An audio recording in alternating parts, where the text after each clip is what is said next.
A man entered a store to buy his little daughter a toy robot. He found the perfect one and went to the cashier to pay for it. Suddenly, he saw a 6-year-old girl holding a stuffed unicorn, talking to the cashier.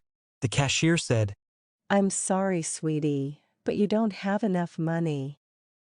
the girl turned to the man and asked, Sir, can you tell me if I have enough money? the man counted the girl's money and said, I'm sorry, but the cashier is right. You don't have enough money. the man saw that she was sad and asked, Do you really need this unicorn? the girl smiled and said, Yes, it's my best friend's birthday. the man then said, That's great. You're going to gift it to your best friend? the girl replied. Yes. The man then bought the stuffed unicorn for her and said, Your best friend is going to be so happy when you give this to her. the girl noticed that the man had no money left and asked. What did you want to buy? The man replied. I wanted to buy that toy robot for my daughter. The girl looked at the toy robot and told the man. Wait for me, I'll be back soon. The girl then came back with the same toy robot and said, My parents gifted me this robot for my birthday, and now I want to gift it to you.